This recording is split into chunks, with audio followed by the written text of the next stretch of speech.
అసలు మీ love story first ఎలా start అయిందో చెప్పవా నాకు? అదొక పెద్ద స్టోరీ. ఇవన్నీ చెప్తే మా పేరెంట్స్ పాపం బాధపడతారేమో.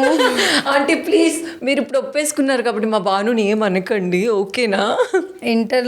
ఇంటర్లో అలా ఫ్రెండ్ ద్వారా అలా పరిచయము. ఫస్ట్ యాక్చువల్లీ నేను అన్నయ్య అని పిలుస్తాను నిన్ను అని చెప్పా. తర్వాత ఏంటి మీ బాయ్ ఫ్రెండ్కి చెప్పేవా నేను అన్నయ్య అని పిలుస్తాను అని? నేను ఎలా ఉన్నానంటే అప్పుడు ఈ లవ్ గివ్ అంతా నాకు ఎందుకు, నాకు అనవసరం ఇదంతా అనే టైప్లో ఉన్నాను అప్పట్లో. ఆ టైంలో ఈయన వచ్చారు. అప్పుడు ఒక ఎక్స్-పర్సన్ ఉన్నాడు కదా, ఆ పర్సన్ చెప్పాడు ఇలా నా ఫ్రెండ్ అని. Okay, I will talk to him, but నేను ఎట్లా ట్రీట్ చేస్తానంటే అన్నయ్యలాగా ట్రీట్ చేస్తాను, అన్నయ్య అని పిలుస్తాను, ఓకేనా అని అడిగాను. ఈజ్ లైక్ నో అట్లా వద్దు అని అంటే తర్వాత అలా మెల్లమెల్లగా అలా స్టార్ట్ అయింది. ఏమై చేసావు మూవీలో నాగ చైతన్య అంటాడు కదా, ఈ భూమి మీద నాకు ఒక చెల్లి ఉంది, నాకు అంతకు మించి చెల్లెలు వద్దని. అనుకుంటాడేమో, అయితే ఆయన ఫీలింగ్ కూడా అదేమో.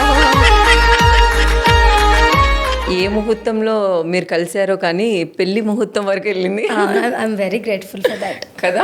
చాలా నేను దేవుడికి చాలా థ్యాంక్స్ చెప్పుకుంటాను ఆ ఒక్క విషయంలో. ప్రతి ఒక్క లవర్స్ కూడా ఇలానే హ్యాపీగా ఉండాలి. ప్లీజ్ ఎవరు బ్రేకప్ అనకండి, అలా ఉండకండి. Try to understand your partner, మంచిగా ఉండండి. ఒక అమ్మాయికి ఒక అబ్బాయి నచ్చాలి అంటే ఆ అబ్బాయిలో ఎలాంటి క్వాలిటీస్ ఉండాలి? మంచి మనసు ఉంటే చాలరా. మనసు మనకు కనిపించదు కదరా. ఇప్పుడు ఎవరైనా అక్క వన్స్ స్టెప్ ఇన్ అయిన తర్వాత తెలుస్తుంది. నాకు నేను లుక్స్ వైజ్ బేసిక్ ఒక అబ్బాయిని చూసి ఓ మంచి హైట్, మంచి నాకు కలర్ అలా ఏం లేదక్క. నేను అస్సలు ఇవ్వను అందానికి ఇంపార్టెన్స్. ప్రతి అమ్మాయి కూడా ఈ బాయ్ ఫ్రెండ్ మహేష్ బాబు లా ఉండాలి, ప్రభాస్ లా ఉండాలి. నేను అలా ఏం అనుకోను. నన్ను బాగా చూసుకునేవాడు వస్తే నాకు చాలా అనుకుంటాను. నేను ఎండ్ ఆఫ్ ద డే నాకు రెస్పెక్ట్ ఇవ్వాలి, నన్ను బాగా చూసుకోవాలి, అండ్ అందరూ అదే కోరుకుంటే చాలా బాగుంటది లోకం. నాకు ఇలాంటి వాడు ఉన్నాడు, నాకు అలాంటి వాడు వద్దు. గ్లామర్ వస్తే ఫైన్, రాకపోతే కూడా ఫైన్, అంతేనా? అంతే.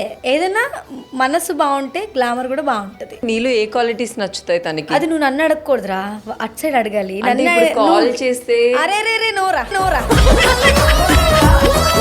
ప్లీజ్ రా రే రండం రా. ఏమున్నాయి అక్క క్వాలిటీస్ చెప్పడానికి అంటాడేమో. సో మొత్తానికైతే ఒక అబ్బాయిలో క్వాలిటీస్ అవసరం లేదు. పర్సనాలిటీ లుక్స్ వైజ్ గా ఎవరు డిసైడ్ చేయకూడదు, అలా చేసి లవ్ చేయకూడదు అని నా ఫీలింగ్. ఈ అందాలు గిందాలు కొన్ని రోజులు మాత్రమే, అసలు కొన్ని రోజులు కూడా అసలు కన్సిడర్ చేయకూడదు. నిన్ను ఎలా ఇంప్రెస్ చేశాడు మీ బాయ్ ఫ్రెండ్? ఏం లేదురా, ఏమి లేదు, నేనే ఇంప్రెస్ అయిపోయా. యాక్చువల్లీ అమ్మాయిలకి ఉంటుంది వాళ్ళ వైపు నుంచి ఏదన్నా మనకి వస్తే అంటే లైక్ సర్ప్రైజెస్ కానీ, లేకపోతే ఒక మంచి డిన్నర్ డేట్ అట్లాంటివి ఉంటే బాగుంటుంది, క్యూట్గా ఉంటే బాగుంటుంది.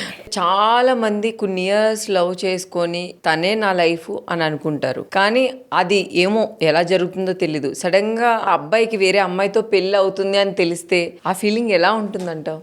ఏమో నా చాలా కష్టం అలాంటివి చెప్పడం. చాలా బాధ ఉంటుంది, ఆబ్వియస్గా చాలా బాధపడతారు. అంటే ఏంటి అంటే తనే నా లైఫ్ అని అనుకుంటే ఆ అబ్బాయి, అదే అంటున్నాను, తనే నా లైఫ్ అనుకున్న వాళ్ళు ఒకళ్ళు ఉంటారు, ఒకళ్ళు అనుకోని వాళ్ళు ఉంటారు కదా. అప్పుడు పాపం ఎఫెక్ట్ అవుతాడు కదా. అక్కడే ఆకండి, ముందుకెళ్ళండి అని చెప్పగలను. అంతకు మించి నేనేం చెప్పా. ఆబ్వియస్గా ఎవరికైనా బాధ ఉంటుంది, ఆ సిచ్యువేషన్ నేను ఫేస్ చేసినా అంతే బాధ ఉంటుంది. కాకపోతే పెద్ద పెద్ద డెసిషన్స్ తీసుకొని లైఫ్ ఫేస్ చేసుకోకుండా కొంచెం టైం కోసం వెయిట్ చేయాలి.